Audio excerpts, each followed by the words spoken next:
Hi, this is Greg McIntyre with McIntyre Elder Law, helping seniors protect their assets and legacies. And we're going to talk about Per Sterpis today. Yeah, you heard me right. Per Sterpis, okay? Per Sterpis is a legal term, okay, that we're going to explain. Per Sterpis. By stumps. That is not necessarily easy to explain, but can accomplish a lot.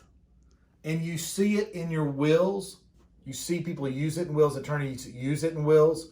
And I all the time have people say, hey, I want to give my money and property through my will or through a trust. Let's say through my will to my children. But one of my children has passed away and has two children of his own. Those are my two grandchildren by that child.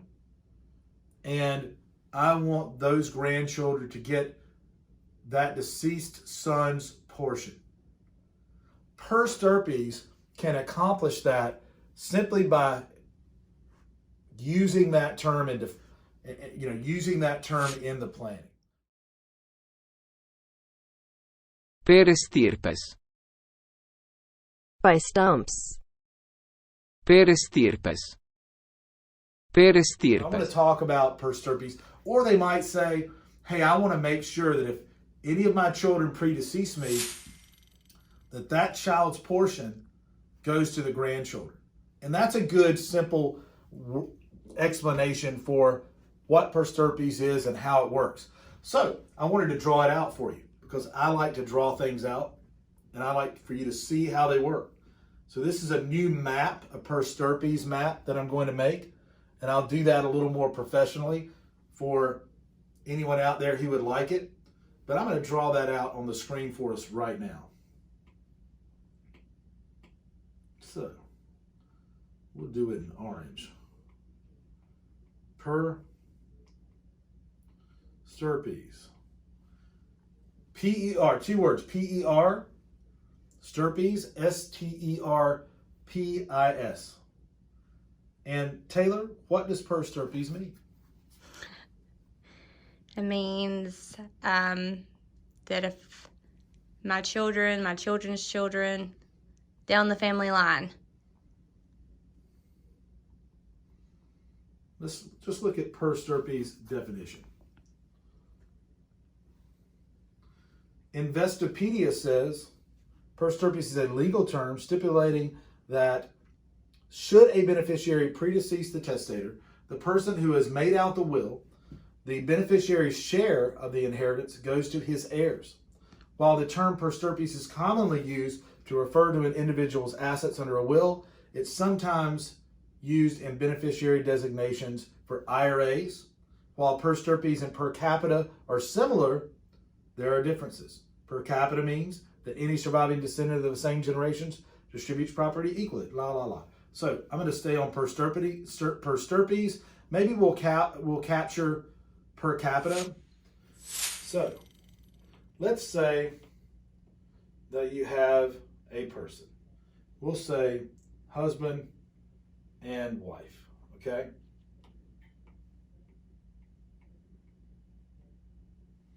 And heaven forbid, husband passes away. So this is how in law school we draw some of these things out, okay? So please don't be offended that I'm going to kill off some family members here, okay? Because we have to kind of show how things flow. So, husband's going to pass away. That's the gentlemanly thing to do. Instead of before your wife. And we're going to say that there are 3 children.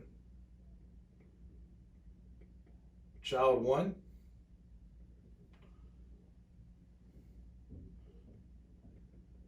Child 2, and child 3, okay?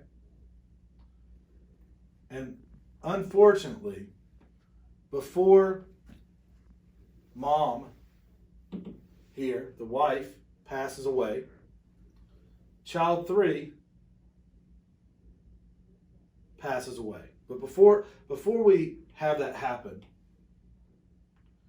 child 3 has 2 children. So we'll call that grandchild 1 and grandchild 2.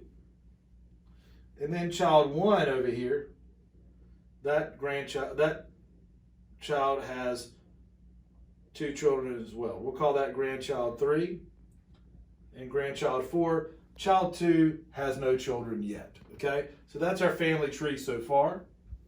And then, unfortunately, child 3 passes away. So the husband's passed away, and child 3 has passed away. Well, let's just, for example, say that there is $300,000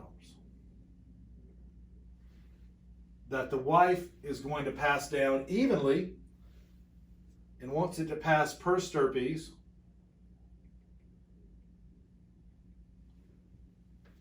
to each child. And that's how the will is written. And that because this child has predeceased her, she wants these grandchildren to receive that portion. We could write it in the will specifically 1/3, 1/3, 1/6, 1/6. That accomplishes that. We could specifically write that. Or we could say, to my descendants, per Sterpis, and that automatically, per Sterpis language, says, lives in being at this level, we're going to give out a third. This other third, we're going to go past, because this is a deceased descendant at that level, we're going to pass that child's portion or that descendant's portion to the next level or generation. Okay? So to the next generation, this generation of grandchildren here is not taking because that child's taking. That child takes their third. This child predeceased, so they get the 1/6 and 1/6 the distribution. So the people taking under the will, as I've circled, is child 1, child 2, and the children of the predeceased child, so these 2 grandchildren, are splitting this child's share, splitting that 1/3. Okay? So that is exactly how per Sterpis works. And we just wanted to explain or interpret per Sterpis today, and I hope I've helped. I'm Greg McIntyre with McIntyre Elder Law, helping seniors protect their assets and legacies.